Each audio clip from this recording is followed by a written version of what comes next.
Part 1, The Lottery. The notification arrived on a Tuesday morning. Daesung stared at the message on his tablet, reading it 3 times before the words actually made sense. Congratulations. You have been selected in the compensation lottery. Your assigned Valkyrie will arrive at 1800 hours today. Please ensure your residence is prepared for integration.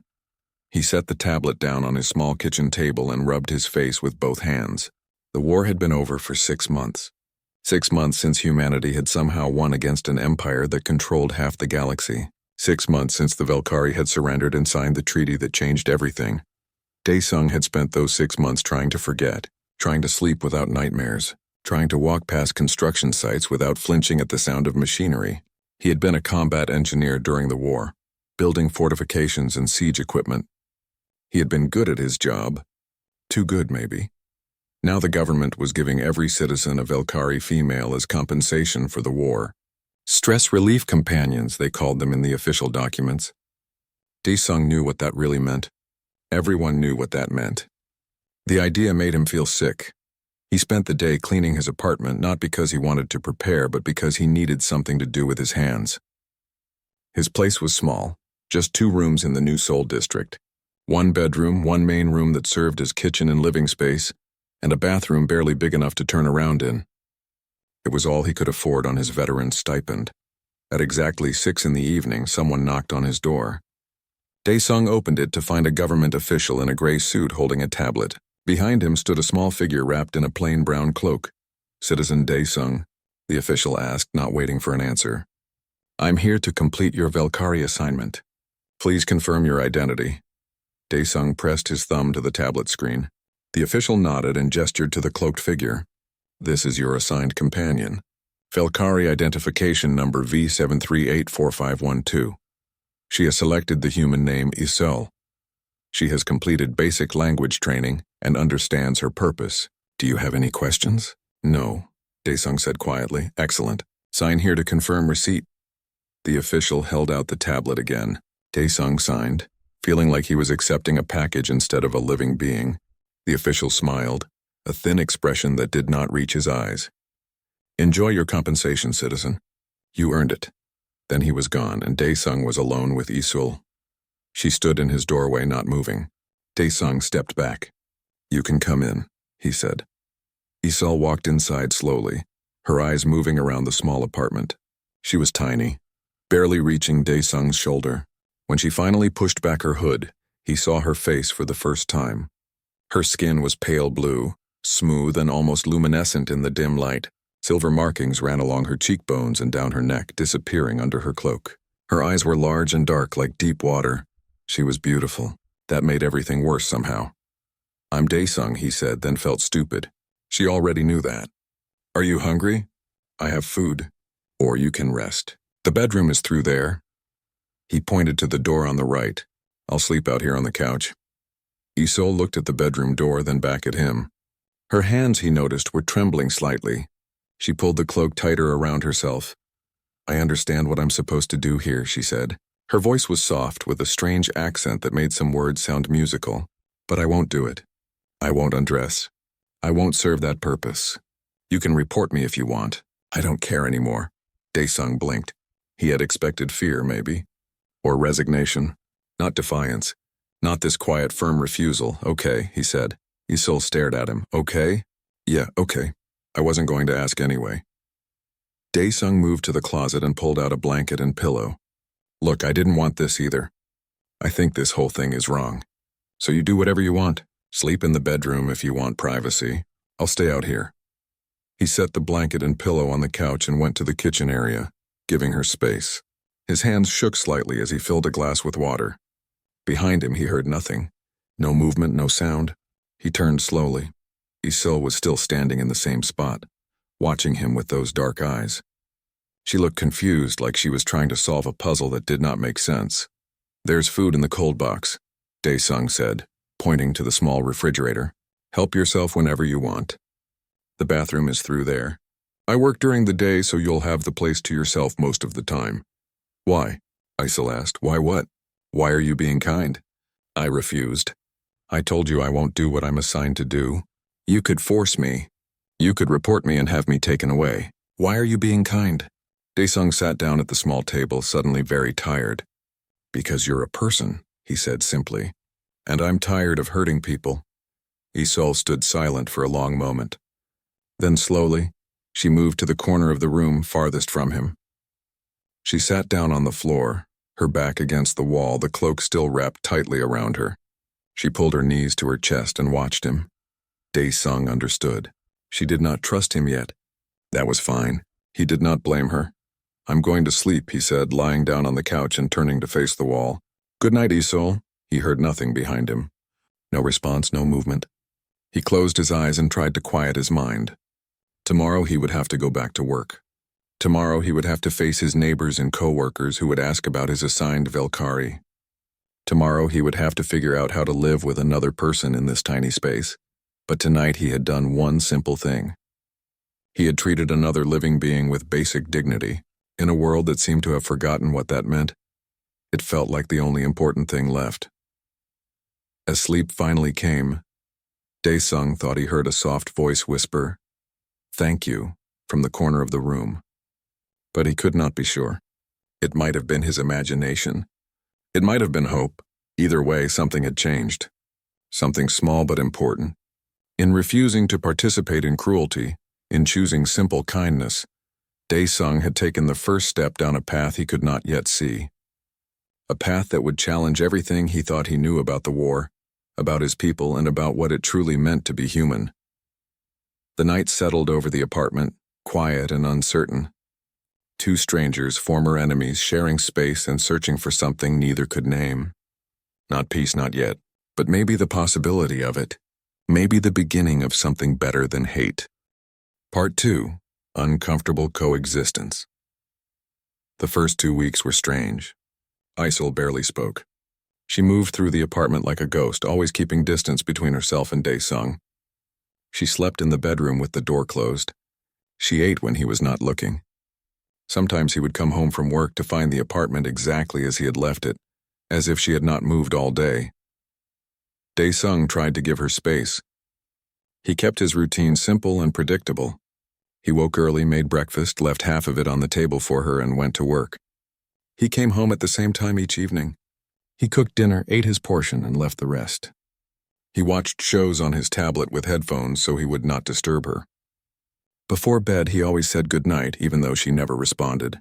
At work, his supervisor asked about his Valkyrie. Daesung said she was fine and changed the subject. During lunch, his co-workers shared stories about their assigned companions. Some stories made him uncomfortable. Some made him angry. He stopped eating lunch with them. His neighbor was the worst. Taewon lived in the apartment next door and seemed to take pleasure in bragging. He would corner Daesung in the hallway and talk loudly about how compliant his Valkyrie was, how grateful she seemed. His eyes would shine with something that made Daesung's stomach turn. One evening, Taewon knocked on Daesung's door.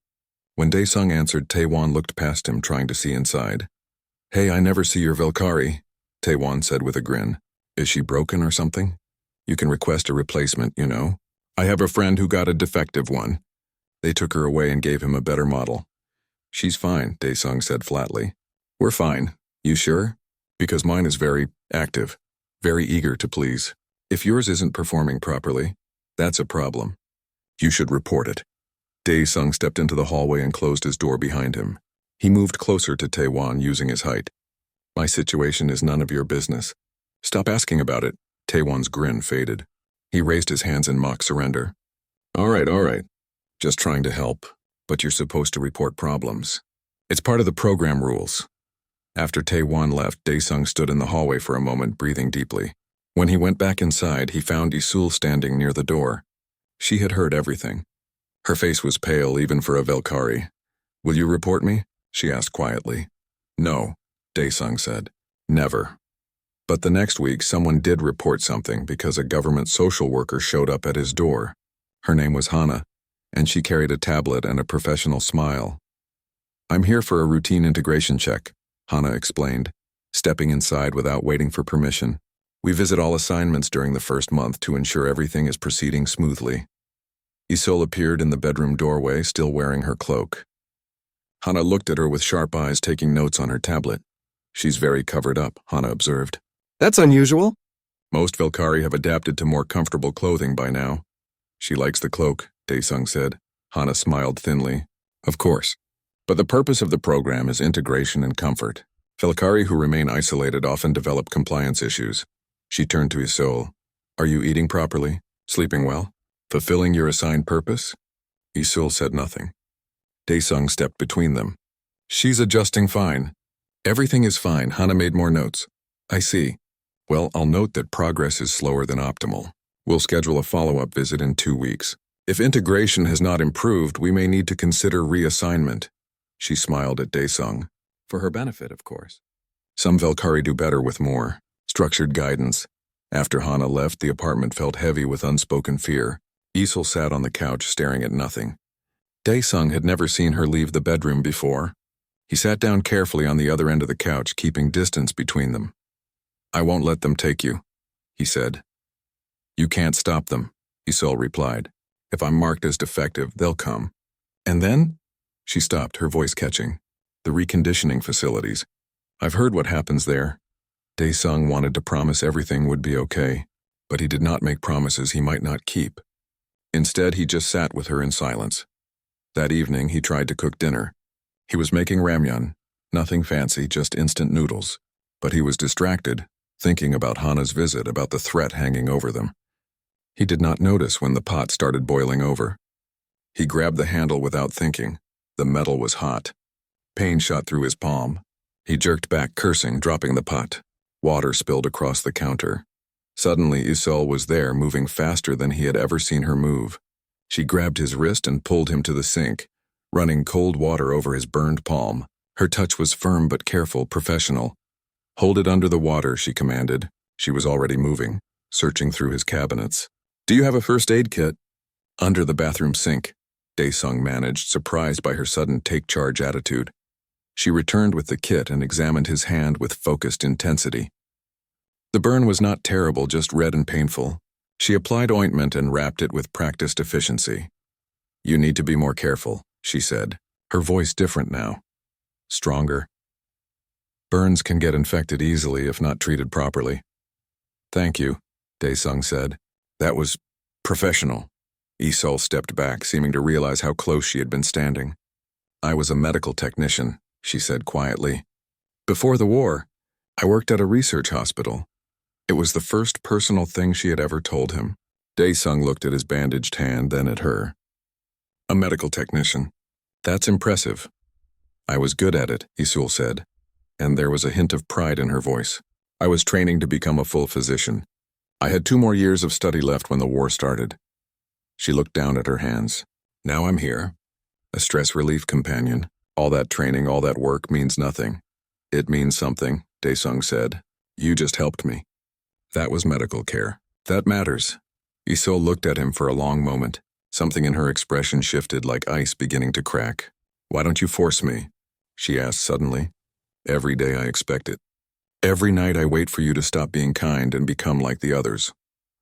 But you don't. Why? Daesung thought about how to answer.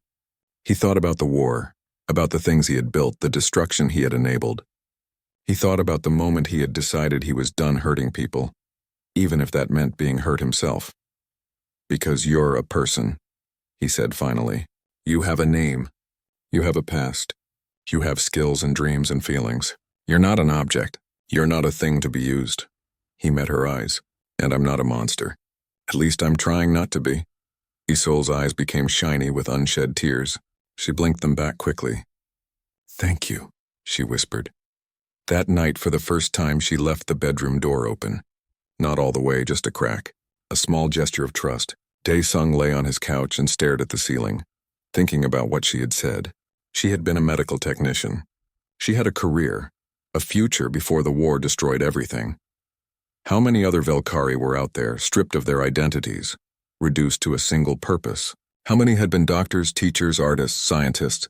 How many had been people before humanity decided they were something else? The thoughts kept him awake long into the night. But when he finally slept, it was with the knowledge that something had shifted between them. Trust was beginning, slowly like a seed pushing through hard ground. It was fragile and uncertain, but it was there, and maybe, just maybe, that was enough to build on. Part 3. Understanding the enemy. Over the next few weeks, Isol slowly began to open up. It started with small things. She would sit in the main room while Daesung was home. She would ask him about his day. She started cooking sometimes, making strange but delicious dishes from Velkari cuisine. The apartment began to smell like spices Daesung had never encountered before. One evening, Daesung came home to find her sitting at the table, looking at his tablet. She looked up guiltily as if caught doing something wrong. "I'm sorry," she said quickly. "I was just reading the news. I wanted to know what they're saying about us. About my people." "You don't have to apologize," Daesung said, sitting down across from her. "You can use it whenever you want." "What are they saying?" Isul's expression darkened. "They're calling it a success. The integration program. They say most Velkari are adapting well. They show pictures of smiling humans with their companions. They say it's helping both species heal from the war." "But that's not true," Daesung said quietly. "No," Isul agreed. "It's not true." She was quiet for a moment, then looked at him. "Can I tell you something? About the war? About how it started?" "Yes," Daesung said. "I want to know." And so Isul told him her story. She had lived on a research station in the border territories, the space between Velkari and human-controlled areas. The station was peaceful, home to scientists from multiple species, including some humans. They studied stellar phenomena, mapping new star systems. "We thought we were safe," Isul said. The border had been stable for decades. Yes, there were disputes about mining rights and territorial claims, but nothing that couldn't be solved through negotiation. Then one day human warships appeared. They said we were in violation of some treaty we had never heard of. They gave us 1 hour to evacuate. She stared down at her hands, her fingers twisting together. We tried to comply. We started the evacuation procedures, but an hour wasn't enough time. We had thousands of people on that station. When the time ran out, they opened fire. They destroyed the whole station.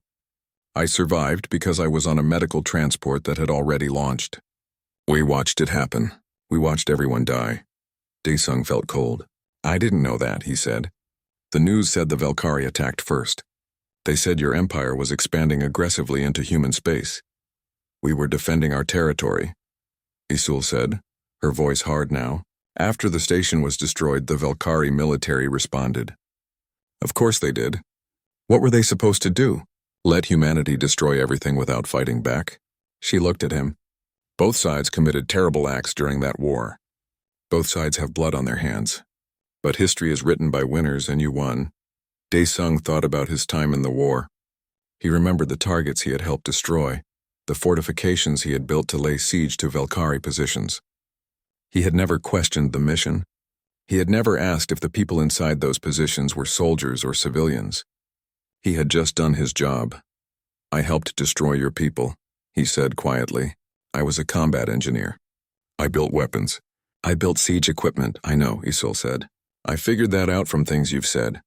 From the way you wake up at night sometimes, breathing hard. From the way you flinch at loud noises. Does that make you hate me?" Isul was quiet for a long time. "I thought it would," she finally said. "When they first told me I was being assigned to a human, I thought I would hate whoever it was. I thought I would refuse everything out of spite, even if it got me killed." She met his eyes. "But you didn't demand anything from me. You gave me space and respect and basic kindness.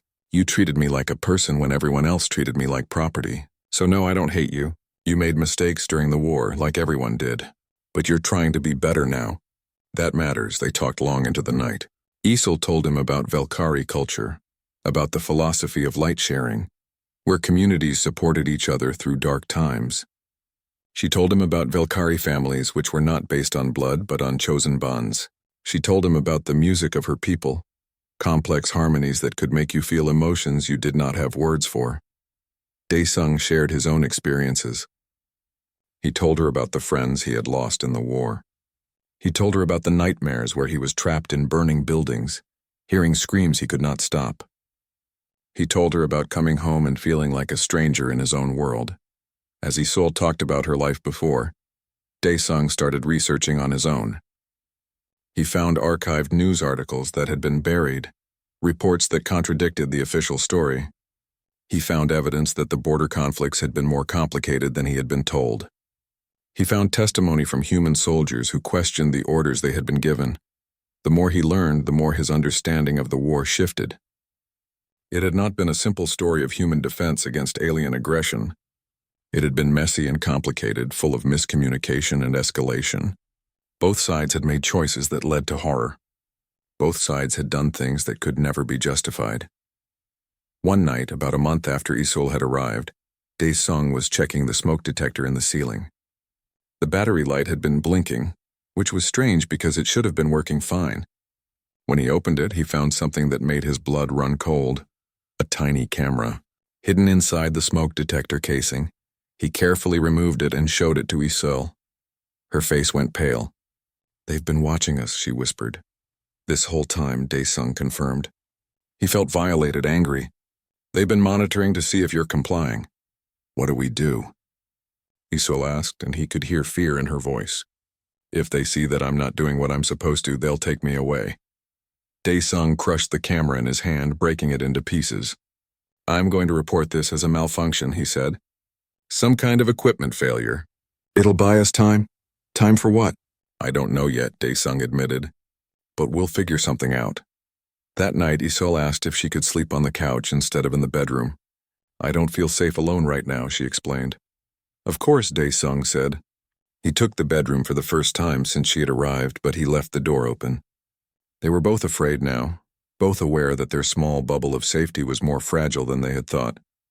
But they were also something else. They were allies now, truly, not former enemies forced to share space, but two people who had chosen to trust each other. Two people who had looked past propaganda and hate and found common humanity. It was not enough to solve everything. It was not enough to undo the war or fix the broken system they were trapped in. But it was a start. And sometimes a start was all you could hope for. Outside the apartment, the world continued as it had been. Millions of humans and Valkyrie were still trapped in the same system, still playing roles they had never chosen. But inside this one small space, something different was growing, something that might eventually become hope. Part 4. The underground Dae-sung had been attending a veteran support group for 3 months. It was held every Thursday evening in a community center basement. Most weeks he sat quietly and listened to others talk about their struggles. He rarely shared his own experiences. The group leader, a former medic named Kyung-soo, never pushed him to speak, but tonight was different. Tonight, Dae-sung needed help. After the regular meeting ended, he lingered as others filed out. Kyung-soo noticed and walked over. "You look like you have something on your mind," the older man said. Dae-sung glanced around to make sure they were alone. "My assigned Valkyrie," he said carefully. "She's not complying with the program, and I don't want her to. I think the whole thing is wrong." He expected judgment or maybe confusion. Instead, Kyung-soo's expression shifted to something like relief. "Come with me," he said. "There are others who feel the same way." He led Dae-sung out a back door and through a series of alleys. They walked for 20 minutes, taking turns that seemed random but were clearly planned. Finally, they descended into an old subway station that had been closed for years. The lights were dim, powered by portable generators. Inside, there were about 30 people. Some were human, some were Valkyrie. They sat in small groups talking quietly. It looked like a meeting, but informal, like friends gathering rather than any organized event. A Valkyrie woman approached them. She was taller than Isul, with darker blue skin and golden markings. "Kyung-soo," she said warmly. "Who's this?" "Someone who needs our help," Kyung-soo said. "Dae-sung, this is Lyra. She runs medical operations for the network." "Network?" Dae-sung asked. Lyra smiled. "The underground network. People helping Valkyrie escape the program, and humans who refuse to participate in what's clearly systematic abuse." Over the next hour, Dae-sung learned about what they were doing. The network had safe houses across the city where non-compliant Valkyrie could hide. They had forged documents that could give Valkyrie new identities. They had contacts in other countries, places where the integration program was not enforced as strictly. A human woman named Hyojin, a former pilot, explained their bigger goal. "We're gathering evidence," she said. "Testimonies, documents, proof of abuse.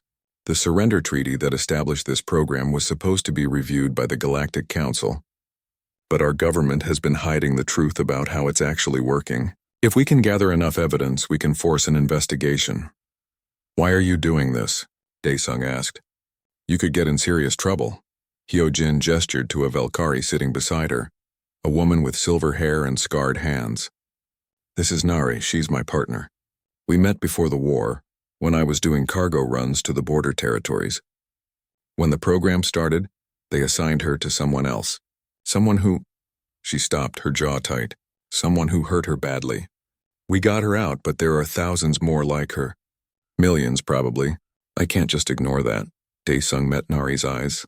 She looked back at him steadily, without shame or fear. Just determination. Can you help my Valkyrie? Daesung asked. Isul, her name is Isul.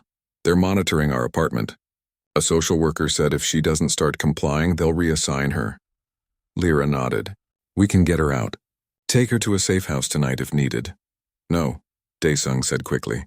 I mean, thank you, but I don't think she'd want to run. She's stubborn. And honestly, neither do I. I'm tired of running from things. Kyung-soo studied him. What do you want to do then? I want to help, Daesung said.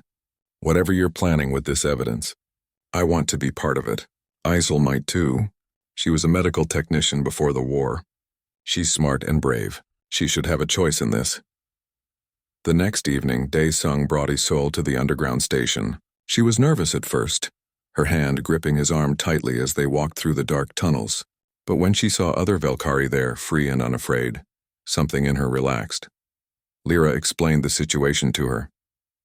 We're building a case to present to the Galactic Council, she said. But we need more evidence. We need testimonies from Valkyrie across the program. We need documentation of abuse, of violations of sentient rights. It's dangerous work. If you're caught gathering evidence, you'll be detained immediately. What happens to Valkyrie who are detained? Isul asked. Lyra's expression darkened. Reconditioning facilities. They use psychological techniques to break resistance. Many Valkyrie who go in don't come out the same. Isul was quiet for a moment. Then she said, I want to help. Daesung gave me back my dignity when the whole world wanted to take it away. Now I want to fight for others who don't have that. You don't have to do this, Daesung said to her. It's your choice, but it's dangerous. I know, Isul said. But staying silent is also a choice. And I'm tired of being silent. Over the next few weeks, they learned how the network operated. Isul would attend the mandatory integration sessions that all Valkyrie had to go to once a month. These were supposed to be support groups, but they were really monitoring sessions. At these sessions, Isul would make contact with other Valkyrie, using coded phrases the network had taught her. She wore a small recording device hidden in her clothing. When she found Valkyrie who were willing to talk, she would record their testimonies. Some stories made Daesung sick. Some made him furious. Many Valkyrie had been reassigned multiple times, passed from human to human-like objects. Some had been beaten. Some had been worse than beaten. Daesung used his skills as an engineer to help in a different way. He had kept his military access codes, which technically he should have surrendered. With help from Kyung-soo, who knew someone with hacking skills, he broke into government databases. What he found was worse than he had imagined. The program tracked over 40 million Valkyrie worldwide. They were categorized by compliance levels like livestock. There were quotas for successful integrations. There were facilities dedicated to reconditioning, using techniques that were clearly torture given friendlier names. And behind it all was one man. Vice Minister Byung-ho, who had built his entire political career on the integration program. He gave speeches about restoring human dignity after the war. He appeared on news shows talking about the success rates. He was becoming popular with rumors he might run for higher office. One night, as Daesung was reviewing files he had stolen, Isul sat beside him. We're going to destroy him, she said quietly. Aren't we? Yes, Daesung said. If we can gather enough evidence, if we can get it to the right people, we can expose what's really happening. It might not stop everything, but it's a start. Isul reached over and took his hand. It was the first time she had initiated physical contact. Her skin was cool and smooth. Thank you, she said. For caring. For fighting. Thank you for trusting me, Daesung replied. They sat together in the quiet apartment, holding hands. Two people from different worlds united by a simple belief that every sentient being deserved dignity and freedom. It should not have been a radical idea, but in the world they lived in, it was revolutionary. Outside, the city continued its normal rhythms. But underground, in secret meetings and quiet conversations, change was building. Slowly, carefully, people were choosing compassion over cruelty. They were choosing to fight for something better. It would not be easy. The system they were fighting against was massive and powerful, but they had something the system did not: genuine connection, real solidarity between species. And sometimes that was enough to move mountains. Part 5. Gathering evidence. 3 months passed. Isel attended every integration session, wearing the hidden recording device the network had given her. She was careful, always cautious, never pushing too hard when making contact with other Velkari. But slowly, testimony by testimony, they built their case. The stories were worse than Daesung could have imagined. One Velkari named Hana had been assigned to 7 different humans in 2 years. Each time she had tried to maintain boundaries, she had been reported as defective and reassigned. Each new assignment was worse than the last. Now she barely spoke, her eyes empty of everything except fear. Another Velkari, Minji, had been a teacher before the war. She had taught young Velkari children about art and history. Now she was assigned to a human who kept her locked in a single room, only letting her out to serve him. She had not seen sunlight in months. Every testimony Isel recorded added to their evidence. But it was not enough. They needed documentation, internal government memos, proof that the abuse was not just individual humans being cruel, but systematic policy. That was where Daesung came in.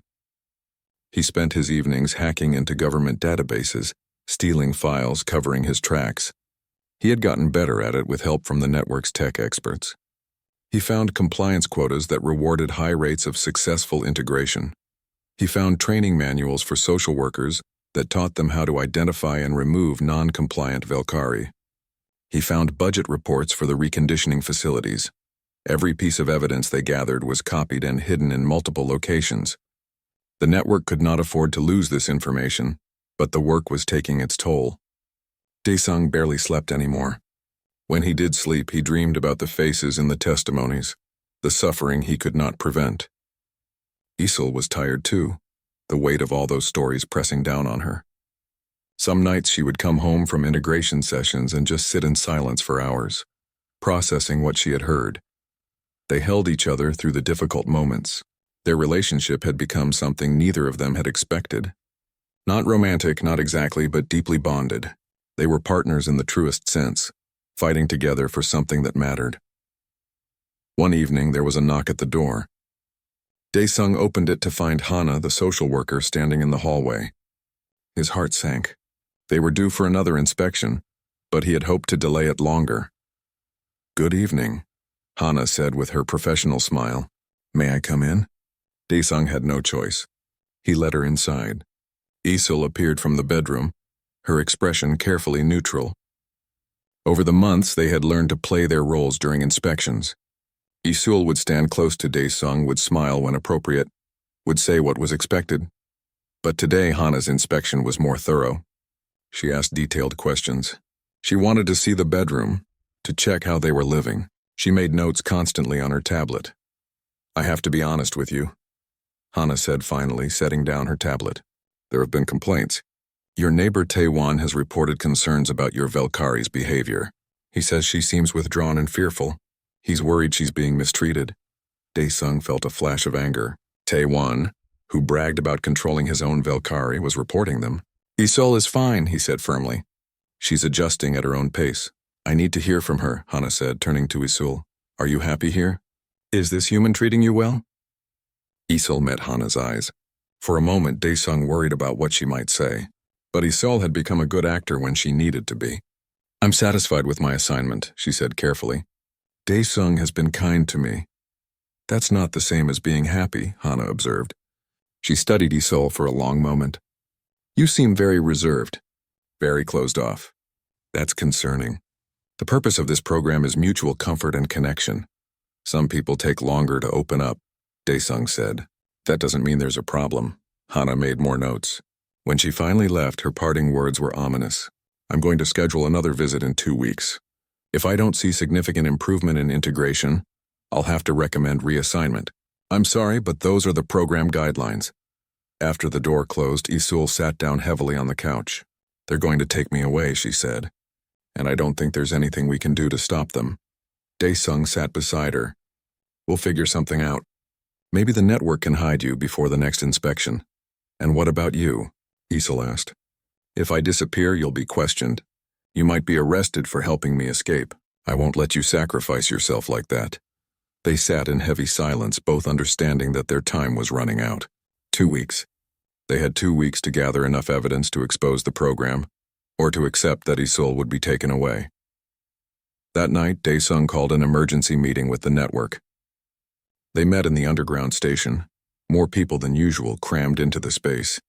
Kyung-soo explained the situation to everyone. We need to accelerate our timeline, he said.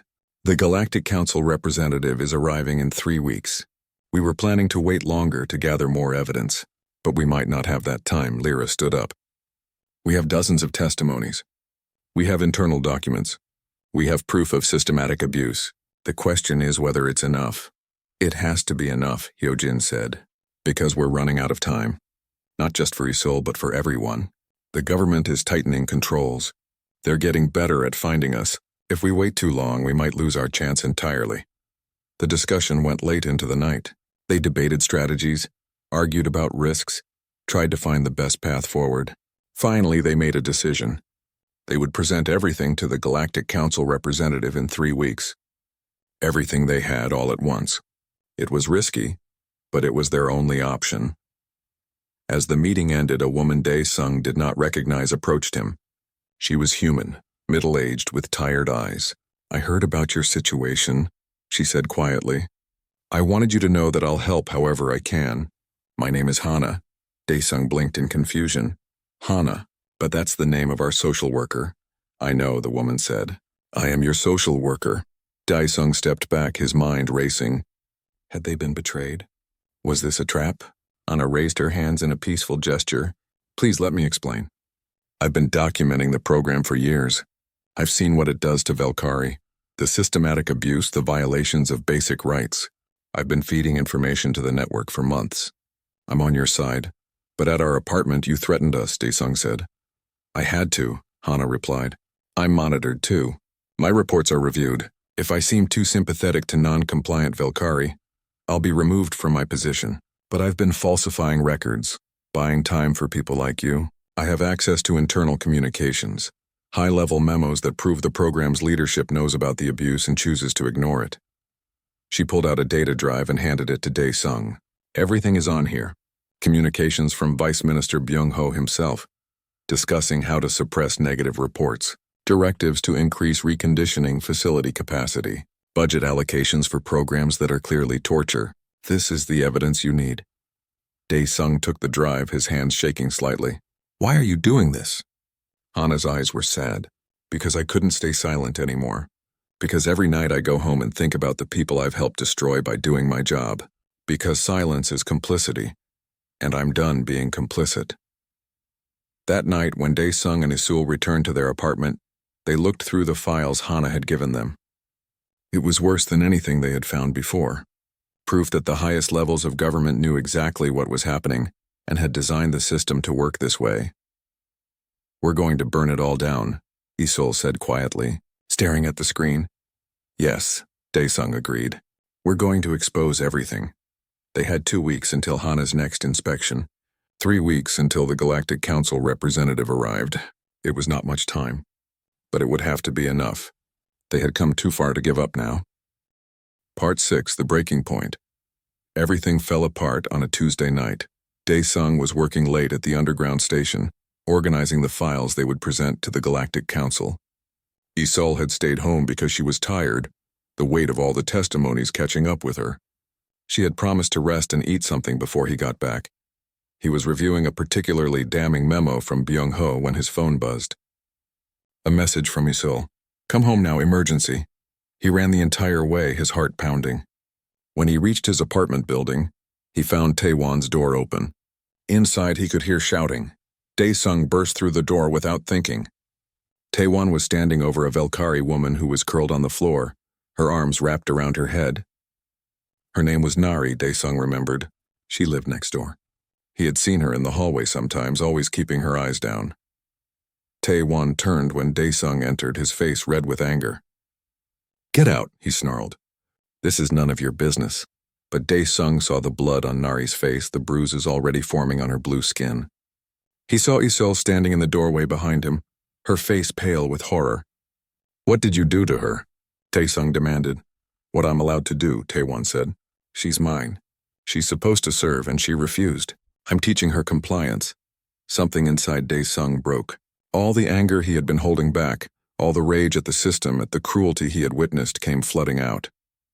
He crossed the room and grabbed Taewon by the shirt, slamming him against the wall. "She's a person," Dae-sung growled. "Not property." Taewon laughed, a harsh sound. "You're so naive. This is what the program is for. This is what we earned. If you can't use your Valkyrie properly, that's your weakness." Dae-sung hit him.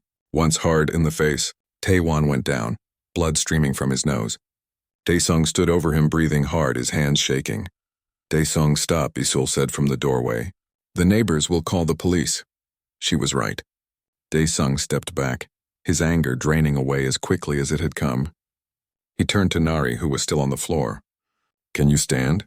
he asked gently. Nari nodded and let him help her up. Isul immediately moved to support her other side. Together they got her back to Dae-sung's apartment. Isul started treating her injuries, her medical training taking over.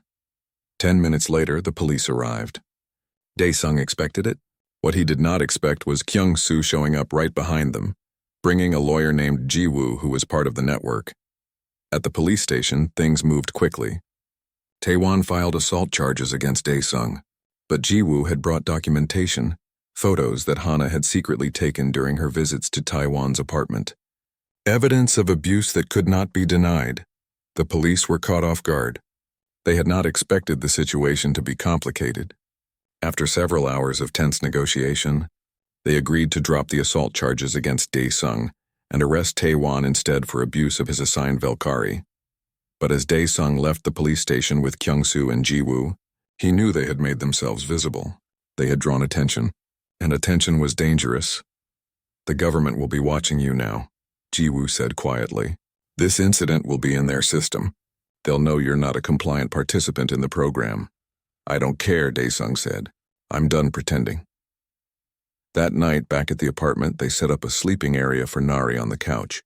Isul treated her injuries carefully, talking to her softly in the Valkyrie language. Nari barely spoke, still in shock from everything that had happened. Dae-sung sat at the table, staring at his tablet without really seeing it. His hand still hurt from hitting Taewon. He did not regret it, but he knew it had been stupid. Reckless. It had put everyone at risk. "You did the right thing," Isul said, sitting down beside him. "She would have died if you hadn't stopped him." "I might have gotten us all caught," Dae-sung replied. "Then we'll deal with that," Isul said firmly. "But we saved Nari tonight. That matters." 2 days later, the network held another meeting. But this time when they arrived at the underground station, the atmosphere was tense. Lyra met them at the entrance, her face grim. "We have a problem," she said. "The government raided 3 safe houses last night. They arrested 12 people, 6 humans and 6 Valkyrie. Someone talked, or they've found a way to track us." The meeting was chaotic. People were scared, arguing about whether to continue or scatter. Some wanted to abandon the plan entirely. Others insisted they had to push forward. Kyung-soo stood up, his voice cutting through the noise. "We're out of time," he said. "The Galactic Council representative arrives in 1 week. If we wait, if we scatter now, we'll lose everything we've worked for. We have the evidence. We have the testimonies. We need to get it to the representative before the government can stop us." "How?" someone asked. "They're watching us. They know we're organizing something." Hyojin stood up. "I can do it," she said. "I'm a pilot. I can get to the representative's ship when it arrives. But I'll need a team to get the evidence there, and we'll need to time it perfectly." They spent the next hour planning. It would be dangerous, possibly suicidal, but it was their only chance. As the meeting ended, Isul pulled Dae-sung aside. "I need to tell you something," she said. "Something I haven't told anyone." "What is it?" Isul took a deep breath. "I have what humans call eidetic memory. Perfect recall. I remember everything I've ever seen or experienced. During the war, when I was captured, I was held in a processing facility before they assigned me to the program. While I was there, I saw documents, maps, lists of coordinates." "Coordinates for what?" Dae-sung asked. "Mass graves," Isul said quietly. Places where your military executed Velkari prisoners. Civilians mostly. People who surrendered but were killed anyway. I memorized the locations. If we can reach even one of those sites, if we can document what's there, it will prove war crimes. It will completely undermine the treaty that allows the integration program to exist. Dae Sung felt cold. Where are these sites? Northern mountains, Isil said. In restricted military zones. Heavily guarded. We can't get there in a week, Dae Sung said. It's impossible. Maybe, Isil agreed. But if there's any chance, we have to try. This isn't just about stopping abuse in the present. It's about exposing the crimes that made this possible. It's about truth. That night they made a plan within a plan. While Hyojin would deliver the evidence they already had to the Galactic Council representative, a smaller team would attempt to reach one of the grave sites. It was incredibly risky. They might not make it back. But the evidence from such a site would be undeniable. Dae Sung, Isul, Kyungsoo, and Hyojin's partner Nari volunteered for the mission. 4 people against a military installation. The odds were not good. Why are you doing this? Nari asked Dae Sung. She had been quiet since her rescue, but now she looked at him with clear eyes. You're human. You won the war. You could just live your life and ignore all of this. Why risk everything? Dae Sung thought about how to answer. He thought about the camera hidden in his smoke detector, about Isol's refusal to be dehumanized, about all the testimonies they had gathered. He thought about the moment he had decided to stop being complicit in cruelty. Because silence is collaboration, he said finally. And I'm tired of collaborating with evil. They had 1 week. 1 week to infiltrate a military base, document evidence of war crimes, and get that evidence to someone who could act on it. 1 week to either change everything or die trying. The clock was ticking. Part 7. Liberation. They left before dawn on a cold morning, driving north in a stolen cargo transport. Hyojin had acquired the vehicle through her old smuggling contacts. It was unmarked and unregistered, which meant it could get them close to the military zone without raising immediate suspicion. Dae Sung drove while Isil sat beside him, reviewing the coordinates she had memorized. Kyungsoo and Nari were in the back checking their equipment. They had basic recording devices, sample collection tools, and not much else. They were not soldiers. They were just people trying to expose the truth. The journey took 6 hours. As they got closer to the northern mountains, checkpoints became more frequent. Twice they had to hide while military patrols passed. Each time Dae Sung felt his heart hammering in his chest, certain they would be discovered. But Hyojin had planned well. The transport's cargo manifest identified them as maintenance workers delivering supplies to a remote weather station. The documents were forged, but they were good forgeries. They made it past the outer security perimeter. The site Isol had identified was another hour into the mountains, far from any official installation. They had to abandon the transport and hike the last 2 miles on foot. The terrain was rough, rocky, and steep. Nari struggled with the climb, still recovering from her injuries, but she refused to slow down. It's there, Isol said finally, pointing to a valley below them.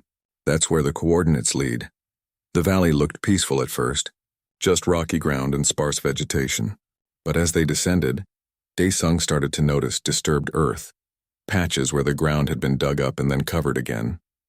His stomach turned as he understood what they were looking at. Spread out, Kyungsoo said quietly. Look for anything that can be documented. Bones, clothing, identification tags, anything. They worked in grim silence. Within 20 minutes they had found remains. Not full skeletons, but enough. Bones that were clearly not from local wildlife. Scraps of Velkari clothing. A child's toy, half buried in the dirt. Isol documented everything with her recording device, her hands steady even though her face was pale. Nari collected samples, placing them carefully in sealed containers. Dae Sung took measurements and coordinates, cross-referencing them with military maps he had stolen from the government database. They were there for 3 hours, gathering evidence. It was worse than any of them had imagined. Based on the size of the disturbed areas, there had to be hundreds of bodies buried here, maybe thousands. All civilians based on the items they found. All killed after the war had officially ended, after surrender terms had been negotiated. This is a war crime, Kyungsoo said, his voice hollow. This is systematic extermination. This is what made the integration program possible, Isul said. They killed so many of us that those who remained had no power to resist.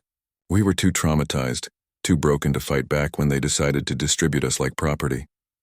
As they were preparing to leave, they heard engines in the distance, military vehicles coming up the access road. "Run," Kyung-soo said. "Now." They scrambled up the valley slope carrying their equipment and samples. Behind them, the engines got louder. Someone had noticed them. Maybe the transport had been flagged. Maybe they had triggered a security sensor. It did not matter now. They just had to escape. Hyo-jin was waiting with the transport where they had hidden it. She saw them running and immediately started the engine. They piled in, not bothering with seats, just getting inside as fast as possible. "Go," Dae-sung shouted, and Hyo-jin did not hesitate. The transport lurched forward, tires spinning on the loose gravel. Behind them, military vehicles appeared. 3 of them, armed and fast. Hyo-jin drove like her life depended on it, which it did. She took corners too fast, pushing the transport to its limits, but the military vehicles were gaining. "We're not going to outrun them," Hyo-jin said through gritted teeth. "We don't have to," Kyung-soo said. He was working on a portable transmitter, connecting it to Isol's recording device. "We just need to get close enough to the city to get a signal. Once we upload this evidence, it doesn't matter if they catch us." They raced down the mountain roads, the military vehicles right behind them. Dae-sung held on to Isol, both of them bracing against the violent movements of the transport. Nari was sending messages on her phone, alerting the network that they were being pursued. The signal bars on Kyung-soo's transmitter slowly climbed as they got closer to civilization. 1 bar, 2 bars, 3 bars. "Now," Kyung-soo said, hitting the upload button. The evidence streamed out into the network, copied to multiple secure servers, sent to the Galactic Council representative's ship, forwarded to journalists and human rights organizations. Everything they had gathered, all the testimonies, all the documents, all the proof of systematic abuse, and now evidence of war crimes. It all went out in one massive data burst. The military vehicles were right behind them now. One pulled alongside and tried to force them off the road. Hyo-jin swerved, but there was nowhere to go. They were going to be caught. Then suddenly, other vehicles appeared from side roads. Civilian cars and trucks, dozens of them.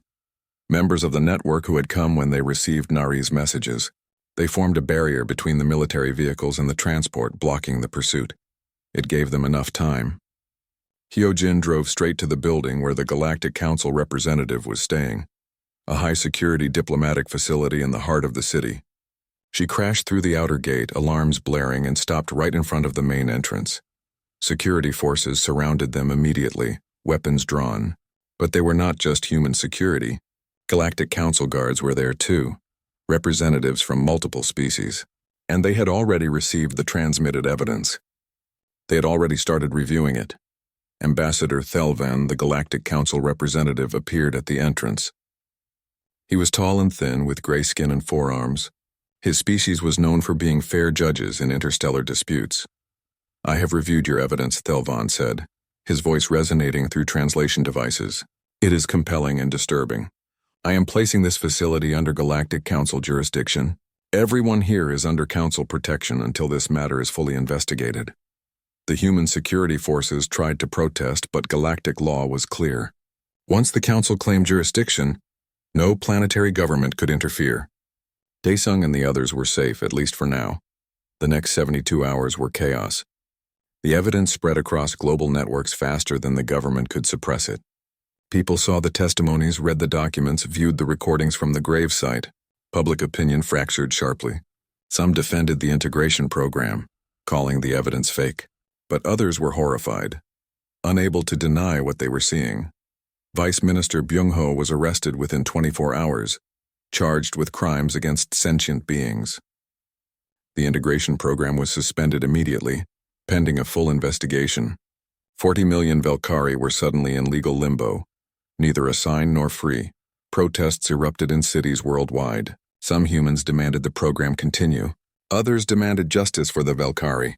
Some Velkari took the suspension as an opportunity to flee their assigned humans. Others were trapped, unable to leave without documentation or resources. It was messy and complicated and painful. Change always was. Dae-sung and Isol gave their testimony to the Galactic Council over 3 days of intense questioning. They told everything, holding nothing back. Kyung-soo, Hyo-jin, and Nari testified as well.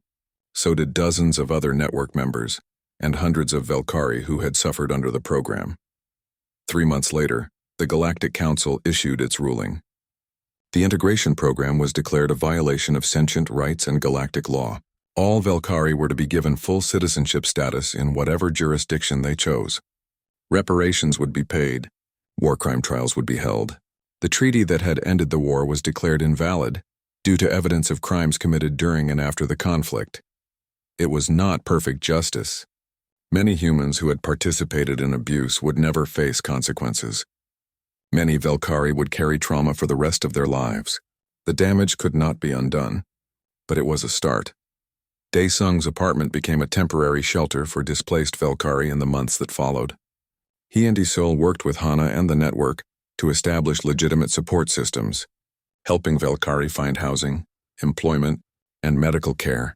Isolde enrolled in medical school, completing the training she had started before the war. She wanted to become a trauma specialist, helping both humans and Velkari heal from what they had experienced. Daesung supported her fully, working construction during the day and helping with the shelter operations at night. 6 months after the council's ruling, there was a memorial service for the Velkari who had died during the war and in the integration program. Thousands of people attended, both human and Velkari. It was held in the central plaza, under gray skies that matched the somber mood. Daesung stood beside Isolde, watching as names were read aloud. So many names, too many to count. Each one a person who had been lost to violence and cruelty and systematic dehumanization. "Thank you for seeing me," Isolde whispered to him. Daesung took her hand,